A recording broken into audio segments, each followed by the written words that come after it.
Assalamualaikum. Kali ini 4A Journey akan jalan-jalan ke Turki.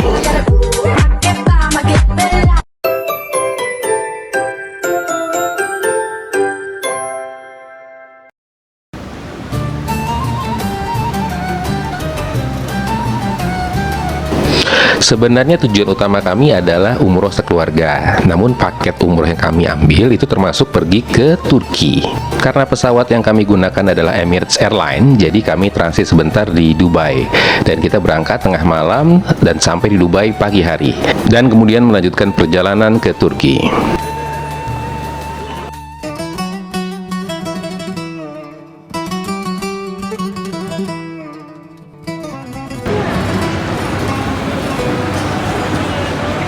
Selamat datang di Istanbul, Turki. Dan sekarang sudah jam 4 sore, waktunya kita untuk ambil bagasi, kemudian kita pergi jalan-jalan di kota Istanbul.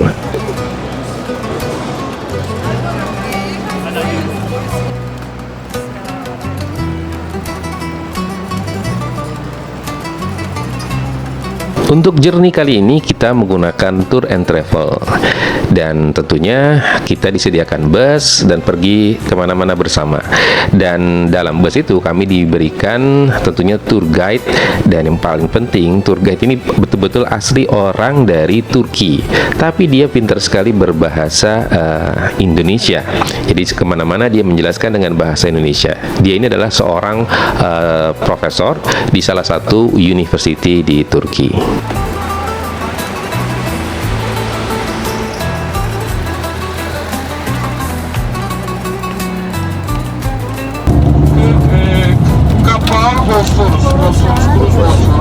Kita akan naik kapal kira-kira 1 jam. Kita melihat Bosphorus, gunung-gunung itu bersejarah, semua seperti Dolmabahçe, Istana Dolmabahçe, Istana Yıldız, Istana Yıldız, di Bosphorus, Bosphorus. Kira-kira 1 jam. Kemudian kita turun kapal dan naik bis. Ya. Naik bis dan berangkat ke area Sultanahmet. Area Sultanahmet. Bawah itu ada Hagia Sophia, ada Masjid Hagia Sophia, ada Masjid Biru, ada Hipodrom. Semua berada di area Sultanahmet. Sultanahmet, Masjid Sultanahmet yaitu Masjid Blue Mosque. Same, sama. Okay, dan inşallah akan berangkat ke hotel. Kita akan makan malam sedikit terlambat, dan makan malam di Sultanahmet, area Istanbul yang sama. Okay, just Dalam perjalanan menuju tempat wisata, kami dijelaskan oleh tour guide kami mengenai rencana hari ini dan sejarah singkat tempat-tempat yang kami lewati di sore hari ini. Nah, dalam perjalanan kini kami melihat dan mengamati gedung-gedung pertokoan yang tentunya ya sebetulnya biasa saja, tapi nuansanya yang tentunya Mediterranean dan juga kontur tanah yang berbukit-bukit yang tentunya menjadi daya tarik sendiri untuk kami lihat.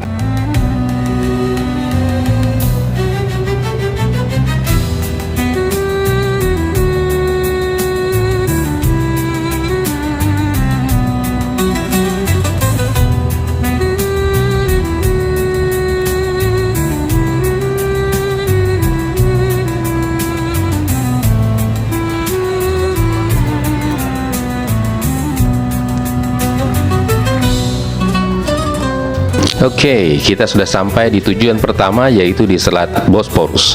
Kita akan berkeliling menaiki kapal yang tentunya berukuran sedang untuk menikmati angin laut dan sunset di Selat Bosporus ini dengan vibes ala Eropa.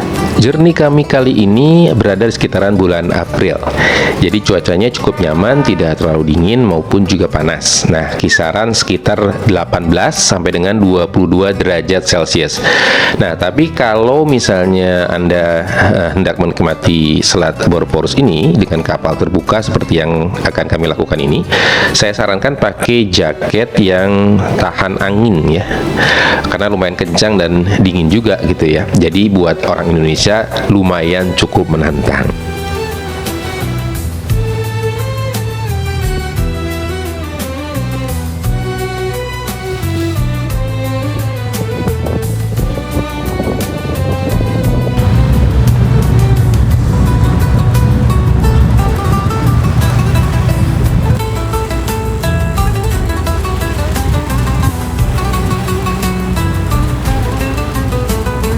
Ketika kapal mulai bergerak, kami baru sadar ternyata Selat Bosporus ini, Masya Allah, cantik sekali. View selat yang tenang ditambah dengan pemandangan gedung-gedung dan juga rumah-rumah yang berundak.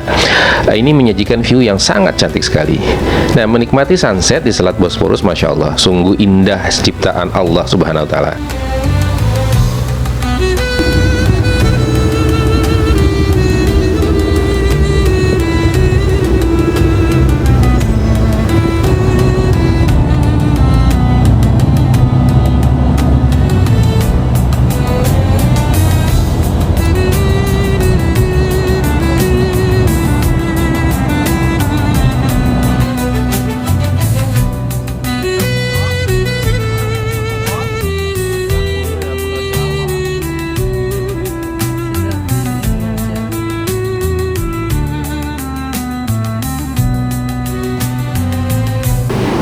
Kita lanjut ke destinasi berikutnya.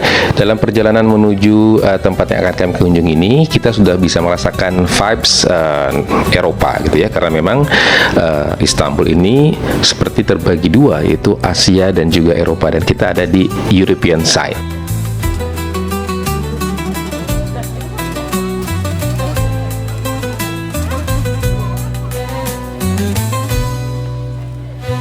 Dikarenakan destinasi selanjutnya tidak bisa kita lalui dengan bus, akhirnya kita diturunkan dekat dengan area yang kita maksud dan berjalan kaki. Nah, tapi kami senang sekali karena bisa merasakan lebih dekat bagaimana suasana Istanbul ini. Nah, tujuan kami adalah tempat wisata tentunya sangat ramai dan juga banyak pertokoan ya, dan banyak sekali restoran-restoran yang buka di sana.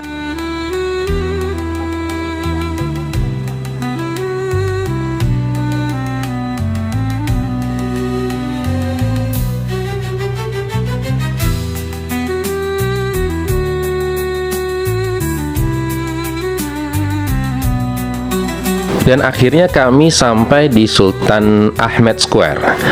Tempat ini adalah kawasan atau juga alun-alun yang berada tepat di antara Hagia Sophia dan juga Blue Mosque.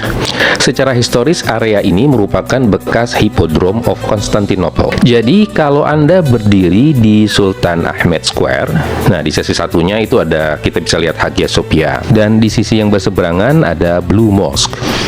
Lokasi ini menjadi salah satu lokasi paling ikonik di Istanbul dan sering menjadi titik kumpul wisatawan maupun lokasi foto dengan latar belakang kedua masjid tersebut. Sekarang kita memasuki Hagia Sophia, yang mana memiliki sejarah yang sangat panjang yang tentunya mencerminkan pergantian kekuasaan serta peradaban di Istanbul.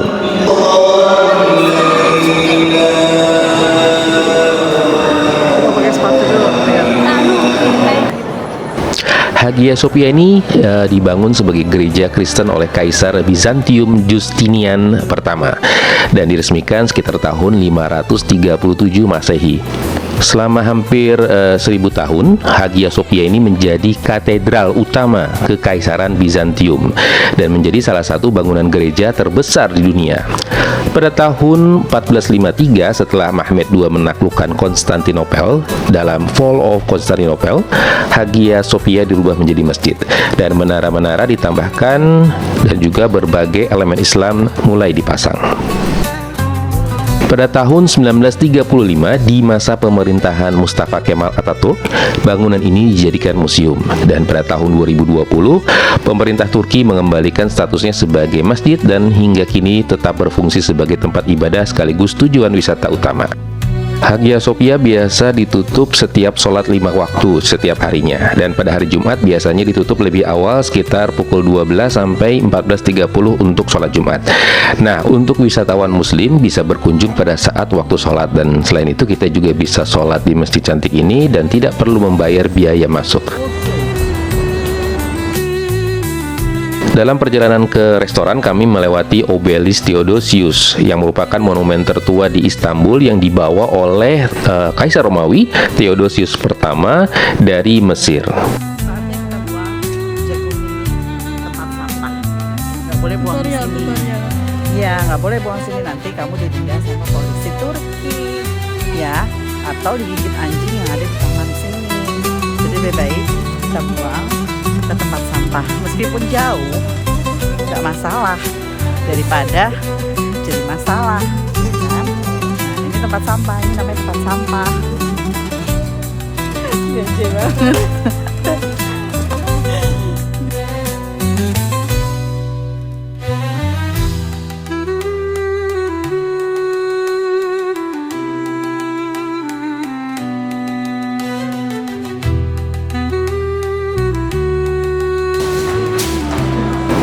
Kami menginap di Hotel Gonen dan hotelnya cukup besar dan juga bersih. Nah, untuk sarapannya banyak sekali variasinya, ya, tapi tentunya ala Turki ya. Dan ini banyak sekali keju-keju yang rasanya wah luar biasa. Dan hari ini kami akan pergi ke bursa dan juga beberapa tempat lainnya yang cukup menarik untuk kita simak.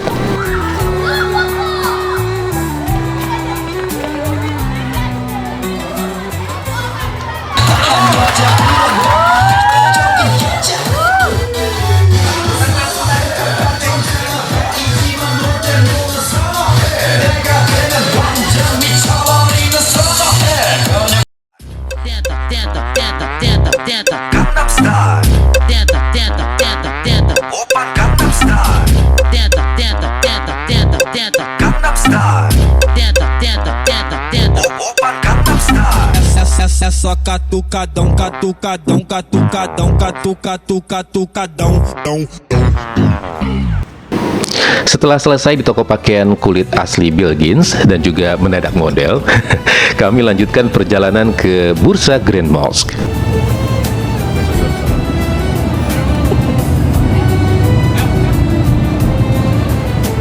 Untuk menuju ke kota Bursa, kami melewati Selat Bosporus dari sisi Eropa ke sisi Asia.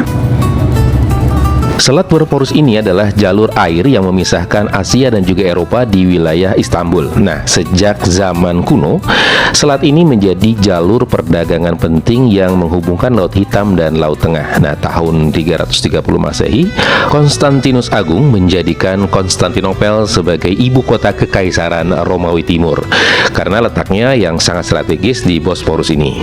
Nah, kemudian tahun 1453, kota tersebut ditaklukkan oleh Mehmed II dalam jatuhnya Konstantinopel ini dan menjadi pusat kekaisaran dari Ottoman. Hingga kini, nah, Bosporus ini tetap menjadi jalur pelayaran penting dunia dan simbol pertemuan dua benua Asia dan Eropa.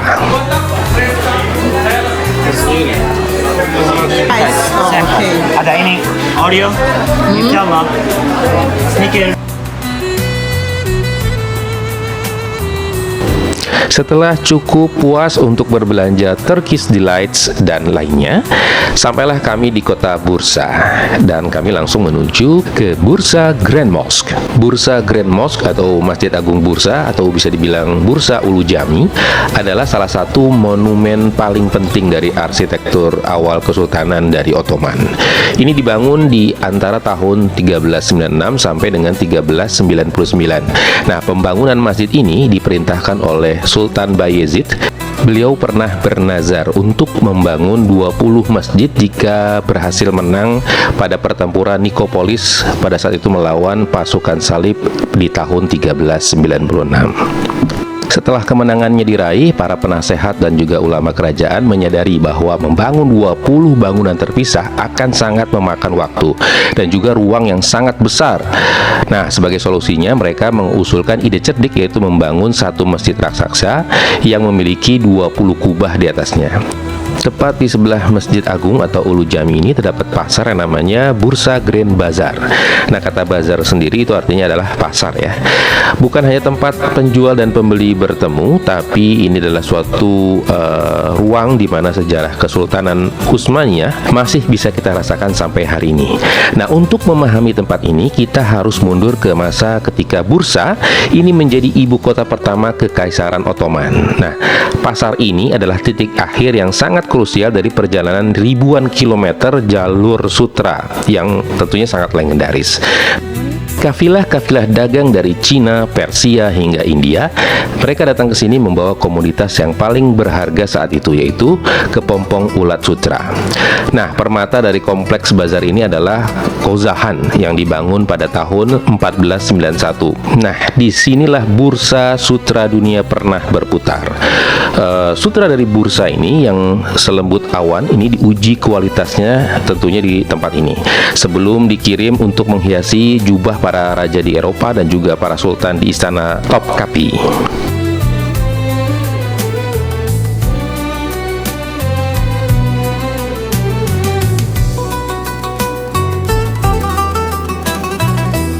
Berbeda dengan Grand Bazar di Istanbul yang sangat padat dan juga modern, Grand Bazar Bursa menawarkan jiwa yang jauh lebih otentik. Nah, saat Anda melangkah lebih ke dalam, tentunya ke lorong-lorong yang beratap kubahnya, Anda akan menemukan distrik-distrik perdagangan yang terbagi dari beberapa jenis yang rapi sejak ratusan tahun yang lalu. Di area Bedesten, ini kilauan emas, perak, dan juga barang antik Ottoman siap memukau mata Anda. Nah, bergeser sedikit, kita akan dimanjakan oleh wangi dari rempah-rempah eksotis, teh herbal, dan juga manisnya jajaran buah kering dari Tuzhan. Terus juga jangan lewatkan pasar handuk. Nah, ini sebagai kota industri tekstil terbaik di Turki, di sini Anda bisa menemukan berbagai macam handuk yang sangat bagus. Dan inilah tempat di mana rajutan katun dan jubah mandi dengan kelembutan nomor 1 di dunia diproduksi secara tradisional.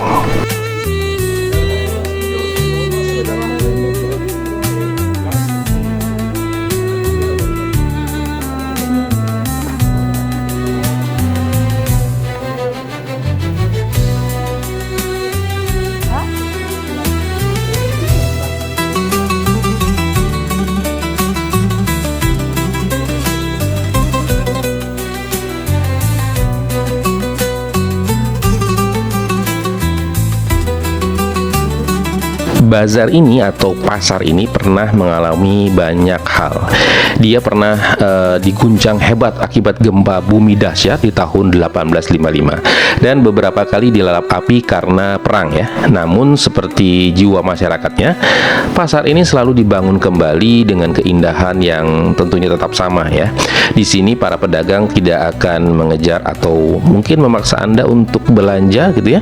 Mereka akan tentunya menyapa dengan senyum halus, tulus, kemudian menawarkan kehangatan khas Anatolia.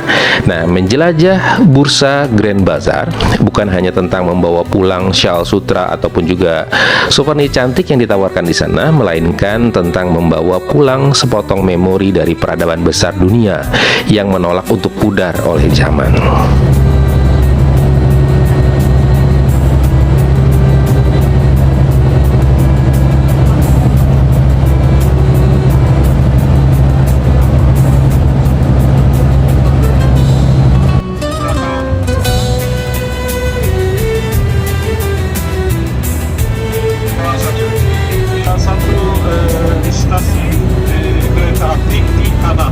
Haydarpaşa namanya.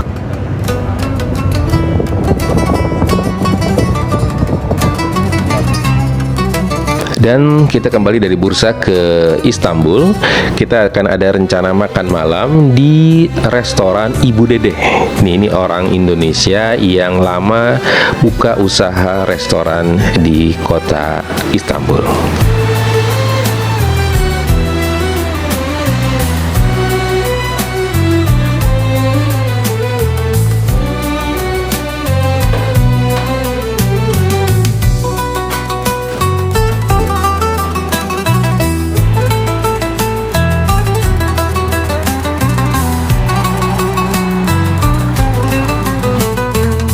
Emirgan Korusu adalah taman bersejarah yang terletak di kawasan Istanbul di tepi selat Bosporus ya. Pada masa Bizantium, wilayah ini terkenal sebagai hutan cypress karena dipenuhi dengan pohon cemara. Nah, pada abad ke-17, Sultan Ottoman Murad keempat menghadiahkan kawasan ini kepada seorang komandan Persia yang namanya adalah Emir Gunhan. Dari nama Emir Gun, inilah kemudian muncul namanya Emirgan. Perkembangan besar terjadi di abad 19 ketika kawasan tersebut dimiliki oleh Ismail Pasha. Ini penguasa Mesir di bawah Kekaisaran Ottoman yang membangun 3 pavilion kayu yang masih menjadi ikon taman hingga sekarang ini. Singkatnya, Emirgan Korusu ini berkembang dari hutan alami pada era Bizantium menjadi taman bangsawan Ottoman, lalu menjadi taman publik yang terkenal sebagai salah satu ruang hijau terindah di Istanbul. Setelah kami puas melihat bunga-bunga tulip, kami langsung pergi atau berangkat ke Jeddah, Arab Saudi untuk menunaikan ibadah umroh. Alhamdulillah kami telah sampai di Jeddah untuk menunaikan ibadah umroh. Sampai ketemu lagi di journey kami berikutnya.